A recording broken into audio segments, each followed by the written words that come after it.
I should preface this entire video by saying that I normally don't finish RPGs. That's not to say that I don't enjoy playing them, I do, and I usually end up playing them for quite a bit of time, but normally I just get bored with grinding, or more likely something else comes up that just distracts me and I lose interest in the game altogether. One series of RPGs that I normally finish from beginning to end are the Mario RPGs. The Mario RPGs are still such a strange concept when you think about it. I mean, a hybrid between platforming and turn-based combat. It just sounds weird. But as it turns out, it was a huge hit, so much so that the first game in this hybrid genre, Legend of the Seven Stars, demanded a sequel. So in the year 2000, or 2001 if you live outside of Japan, Paper Mario was released for the N64. Our story begins with both Mario and Luigi being invited to Peach's castle for some kind of party. But during the festivities, Bowser shows up and lifts Peach's castle into the air with his own. How? Well, apparently Bowser was able to build his castle directly underneath it without anybody knowing about it. How the hell he managed to do that without anybody hearing any construction equipment is beyond me, but seeing how this is a Mario plot, I probably shouldn't look too deeply into it. Bowser and Mario duke it out, but partway through the battle, Bowser pulls out an artifact known as the Star Rod and uses it to make himself invincible. When the game actually starts up, it's revealed that before the story gets started, that Bowser stole the Star Rod from Star Road, a place high up in the sky responsible for granting people's wishes, right under the nose of the Star Spirits, whose sole job was to apparently protect the damn thing. With the assistance of Kami Koopa, Bowser imprisons all of the Star Spirits and disperses them all over the Mushroom Kingdom as they're the only ones who can nullify the wish-granting power of his new toy. Getting back to the present, Bowser, with his new power, promptly kicks Mario's ass and throws him out the window, causing him to fall all the way back down to the planet. When Mario lands, he's eventually contacted by the Star Spirits, who tell him that he needs their help to stop Bowser as long as he has the Star Rod. And so, Mario will have to journey all across the Mushroom Kingdom from the nearby plains just outside of Toad Town to the far-off Arctic of Shiver City if he wants to stop Bowser and save the princess. Okay, so the plot isn't exactly spectacular, but it's a Mario plot. No one's really expecting Shakespeare. If there's one thing I can praise the story for, it's its writing. Characters are more three-dimensional here than they've ever been before. Well, figuratively anyways. Bowser's a pretty good comedic villain, Peach isn't just a damsel in distress as she actually does shit in this story, and while Mario takes the role of the silent protagonist, he does also take part in some very good slapstick every once in a while. That's not to say every character is well developed though. Mario meets several characters who will accompany him throughout his journey, and while a few of them aren't terrible, most of them are about as deep as a rain puddle. Even though characters like Bo or Lackluster, there's a lot of wordplay in this game by the way, have some enjoyable personalities, other characters like Cooper, Bombette, and Watt have no personality whatsoever. There's a part later in the game where enemies disguise themselves as your party members, and when I had to pick out Bombette in a crowd of copies, I honestly couldn't figure out which one she was. That's how little of an impact she made.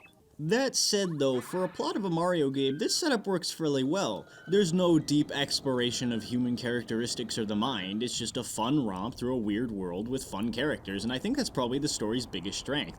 I don't know if the fact that this is a world with bipedal turtles or flowers that make people shoot fire tipped you off, but the Mushroom Kingdom is a strange place that begs to be explored, and when it comes to that, this story delivers in spades. You honestly don't know what could be around the corner, whether you'll be exploring the depths of the jungle or journeying through a place made entirely out of toys. Moving on, it should be fairly obvious where the game got its name from. Every character, with a few exceptions, is two-dimensional in a 3D world, and it gives the game its own visual style that I think still holds up relatively well. But there are times when I think the characters are a little too pixelated or that the animation is a little too choppy, but those are very minor complaints. Now for about half of the time you'll be running around, jumping, collecting items, talking to people, etc., but the second you touch an enemy you'll enter the game's battle mode. Like most JRPGs, Paper Mario's combat is turn-based, and during your turn Mario can do several things. He can jump on enemies, hit them with his hammer, or use items and special moves. When Mario has a partner they also get their own turn, but they don't get nearly as many options. You can even switch the turn order between Mario and his partner in case you want them to go first. Now, one of the key features of any Mario RPG is the ability to use timed hits, or as they're called here, action commands. By pressing buttons or moving the control stick when prompted during an attack, you can increase its effectiveness. You can even press the A button during an enemy's attack, and if your timing is good, you can reduce the damage you take. It's a little unwieldy though. There were several occasions where I swear I pressed the button at the right time, only for nothing to happen. I can't tell if my controller is bad or if I just suck, but either way it can be a problem, especially when attacks have secondary effects like stunning Mario or reducing his attack power. Whenever you defeat enemies, they'll drop star points. Put simply, they're experience points, and whenever you collect 100 of them, Mario will level up. Now this isn't a standard level up in an RPG where all of your stats are increased by a small amount. When Mario levels up, you can choose one of 3 stats to increase. You can increase your health by 5, your flower points by 5, which are points that both you and your partner use for more powerful abilities, or increase your badge points by 3. Selecting one will increase that stat, and nothing else. In order for you to increase Mario's other stats like damage or defense, or give him special attacks, you'll need to find upgrades. You can find badges all over the place that will give Mario passive and active abilities, like giving him the ability to hit all enemies on the ground, or decreasing the damage he takes by 1 permanently, but seriously, get the Quake badge, you will need it. In order to equip badges, however, you'll need badge points. Almost every badge requires them, and usually the better the effect, the more points you'll need. You'll get new special attacks every time you defeat a boss and rescue the star spirit it holds. These moves range from incredibly useful to completely worthless. Seriously, I love Starstorm because it hits everything on the screen for 7 damage, but I don't recall using Lullaby once my entire playthrough. Special attacks require star power, which is visible as a segmented gauge on the top of the screen. You'll get a new segment whenever you rescue a star spirit, and the meter will fill a little bit every turn you're in battle. You can even upgrade your partners and their abilities by finding a super block in the field, which, in addition to increasing the damage they deal, also gives them a new ability, some of which really kick ass. Lastly, you can increase Mario's damage by finding either a boot or hammer upgrade in the field, which will increase the damage of his jump and hammer attacks respectively. And don't worry about missing them, they're mandatory to finish the game. Okay, that was a lot to get through, but all in all, I really like the battle system in this game. It's simple enough to get a grasp of very easily, and as you move through the game, it slowly gets more and more complex due to the introduction of more action commands, more badges, and more difficult enemies. Not to mention there's the whole customizable aspect. Depending on what badges you decide to equip and what partners you decide to upgrade, your Mario and someone else's Mario could be entirely different from one another. Like I said before, when you're not in battle, you'll be in the field. You can go to different areas, collect items and badges, shoot the shit with the locals, and do the occasional platforming segment. I say occasional because there's much less of an emphasis on it here than there normally would be in a traditional Mario game.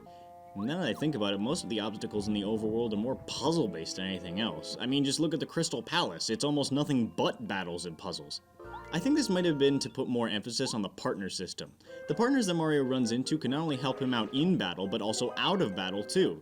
By using their specific abilities, Mario can access areas that he couldn't before, but like by using Bombette's explosive power to blow up a wall, or using Lackalester's cloud to float over dangerous obstacles.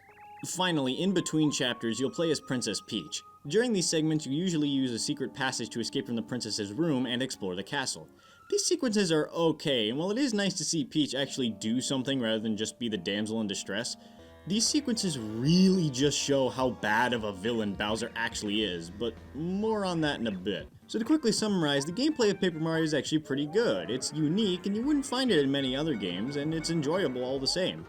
But that's not to say that I don't have my problems with the game. I might have praised the battle system before for how complex and customizable it is, but when you start out, the game is noticeably lacking.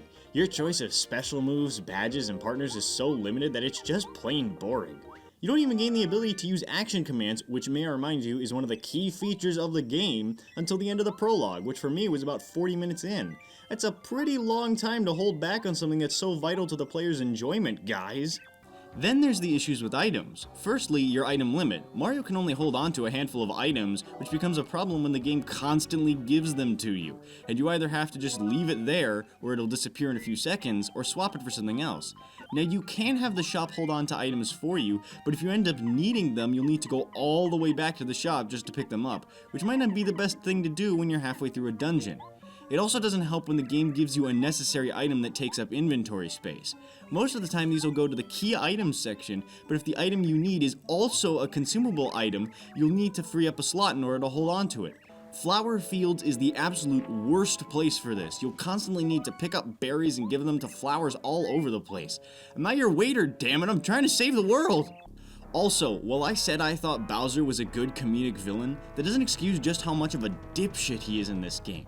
I will wholeheartedly stand by the claim that this may just be the dumbest incarnation of Bowser in any game we've seen. Every single time Peach escapes from her room, Bowser always puts her immediately back into it. You know, the room she keeps escaping from, instead of, oh, I don't know, a different fucking room? Once I can understand, but how can you not put it together after the second or third time? But not only that, During the interlude between chapters 3 and 4, Bowser somehow doesn't hear the giant rotating stone door behind him. But worse than that is what happens immediately after. Bowser asks Peach about Mario's weaknesses, to which the player can respond with a mushroom, and Bowser will just totally buy it. Bowser, holy shit, you've been doing this since '85. How can you not know that Mario likes mushrooms? That's like his thing. But Bowser's not the only one in this idiot train. Apparently his army is full of morons too. Half of the time, some of them don't even recognize or care about Mario, and Peach is able to sneak right by them effortlessly, all while wearing high heels and a dress. That's either really impressive on her end, or really sad on theirs. But that's not the worst of it.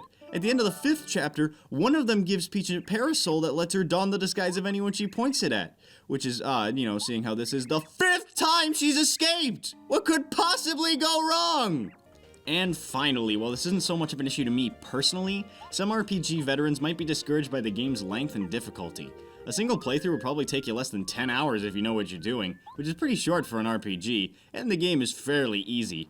I only died twice, and that was usually just a combination of bad luck and poor planning. Other than that, most of the difficult, in air quotes, bosses are closer to tedious rather than hard, and that's only because of their ass loads of health. Despite this, Paper Mario is a very good game. It's just a little rough around the edges, especially when compared to its sequel. All of my complaints are things that, while upsetting, are mostly small inconveniences that don't really mean much in the game as a whole. I mean, they're nitpicking mostly. Do they bother me? Yes, absolutely, but I have too much fun battling and exploring the world to really care too much. Overall, I'll give the game a 7.5 out of 10. Like I said, it's a little rough around the edges, but the unique battle system and sheer amount of charm that this game has more than makes up for it. It guarantees that you'll have a good time from beginning to end. I just personally want to thank you so much for sticking around to the end of the video, and I will see you next time.